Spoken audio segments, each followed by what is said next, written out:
Welcome to my channel advance coaching centre. আমাদের সামনে মাধ্যমিক পরীক্ষা রয়েছে।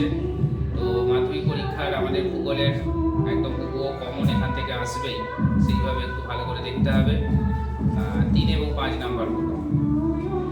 আর 2 বা শর্ট কোশ্চেনের জন্য কারো যদি কিছু প্রবলেম থাকে অবশ্যই আমাকে নিচে কমেন্ট করবে, সেখানে আমি কোশ্চেনগুলো আমি সেখানে দেবো বা দেওয়ার চেষ্টা করবো। আর কারো অ্যান্সারে কিছু প্রবলেম থাকলে সেগুলো আমি দেবো। পয়েন্ট টু পয়েন্ট একটু লিখতে হবে, এগুলো ভাবতে হবে। আচ্ছা, প্রথমেই আমরা একদম ফার্স্ট চ্যাপ্টার যেটি চলে আসে আমাদের নদী, বায়ু এবং হিমবাহ, সেখানে আমাদের 5 নাম্বার এবারে যেটা করতে হবে খুব ইম্পর্টেন্ট, হিমবাহ এবং জলধারার মিলিত কার্যের ফলে গঠিত যে ভূমিরূপ। এবার মনে রাখতে হবে এখানে আমাদের 3টে ভূমিরূপ, তার সঙ্গে ছবি, বৈশিষ্ট্য এবং সংজ্ঞা, এইভাবে কিন্তু আমাদের উত্তরগুলো লিখতে হবে। ওর সঙ্গে হিমবাহের ক্ষয়কার্যের ফলে গঠিত ওই একই 3টে ভূমিরূপ করতে হবে, ওই দুটো অবশ্যই তোমরা দেখবে, খুব ইম্পর্টেন্স একদম। ওর সঙ্গে আমাদের গঙ্গা, পদ্মা এবং মেঘনার মোহনায় যে বিশ্বব্যাপী জলবায়ুর প্রভাব বা জলবায়ু পরিবর্তনের ফলে কীভাবে প্রভাব ফেলছে সেটা সম্পর্কে আমাদের করে রাখতে হবে। এই গেল আমাদের মোটামুটি, এটা হচ্ছে ফার্স্ট চ্যাপ্টার আমাদের 5 নম্বরের প্রশ্ন।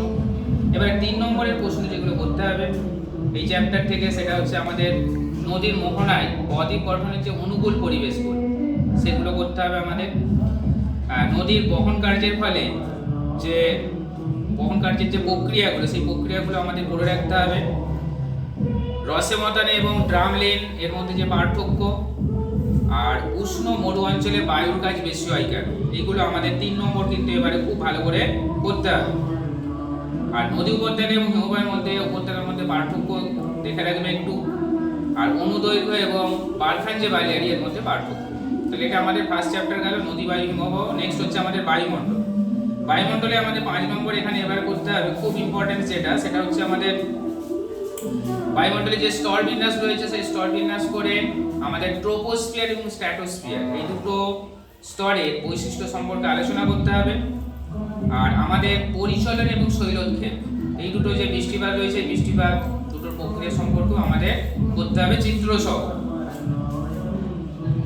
আর বায়ুমণ্ডলে আমাদের শর্ট প্রশ্নের মধ্যে করতে হবে জেট বায়ুর সঙ্গে মৌসুমী বায়ুর সম্পর্ক, স্থলবায়ু এবং সমুদ্রবায়ু, ভেরি ভেরি ইম্পর্টেন্ট, এবারে আসার সম্ভাবনা একদম 100%। স্থলবায়ু এবং সমুদ্রবায়ুর মধ্যে পার্থক্য 3 নম্বরে।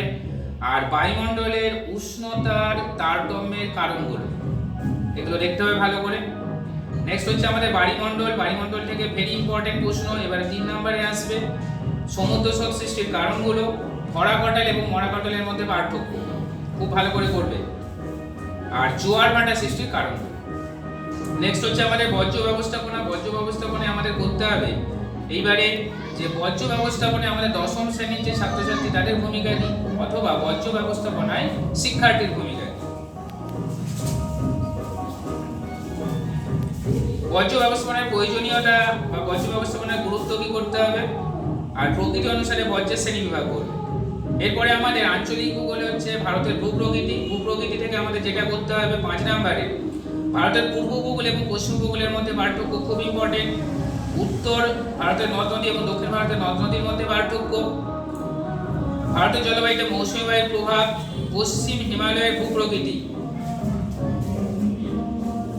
আর ভারতের জলবায়ুর প্রধান নিয়ন্ত্রক বা বৈশিষ্ট্যগুলি সম্পর্কে আলোচনা করো।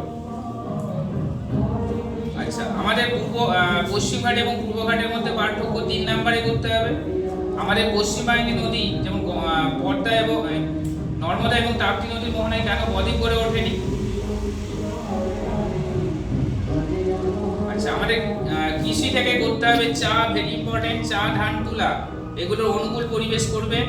দক্ষিণ ভারতে অধিক পরিমাণে কফি চাষ কেন হয়। আচ্ছা, আমাদের উত্তর পশ্চিম ভারতে গম চাষের উন্নতির কারণগুলো। শিল্প থেকে আমাদের 5 নম্বরে করতে হবে, খুব ইম্পর্টেন্ট, পশ্চিম ভারতে পেট্রো রসায়ন শিল্পের উন্নতির কারণগুলো। আর পূর্ব এবং উত্তর পূর্ব ভারতে লৌহ ইস্পাত শিল্প গড়ে উঠেছে কেন, খুব ভালো করে করতে হবে। আর ভারতের তথ্য প্রযুক্তি শিল্পের উন্নতির কারণগুলো সম্পর্কে আমাদের করতে হবে। জনসংখ্যা থেকে করতে হবে জনসংখ্যার অসম বন্টনের কারণগুলো বা তারতম্যের কারণগুলো, আমাদের নগরায়নের সমস্যাগুলো ভারতের, আর ভারতের শহর গড়ে ওঠার প্রধান কারণগুলি সম্পর্কে আলোচনা করতে হবে। এই হলো আমাদের জনসংখ্যা। আমাদের লাস্ট হচ্ছে উপগ্রহ চিত্র। এই উপগ্রহ চিত্রটাই যেটা করতে হবে খুব ইম্পর্টেন্ট, এইবারে জিওস্টেশনারি এবং সানসিনক্রোনাস উপগ্রহের মধ্যে পার্থক্য, ভগ্নাংশ সূচক বা আরএফ স্কেলের ব্যবহার বা এর গুরুত্ব কি, আর উপগ্রহ চিত্রের প্রধান বৈশিষ্ট্যগুলো সম্পর্কে আলোচনা করো। তাহলে এই হচ্ছে আমাদের 3 নম্বর এবং 5 নম্বর সম্পর্কে বললাম। 2 নম্বর এবং শর্ট প্রশ্ন করার প্রবলেম থাকলে অবশ্যই আমাকে কমেন্টে জানাবে। পরীক্ষা খুব ভালো হোক তোমাদের। All the best, best of luck.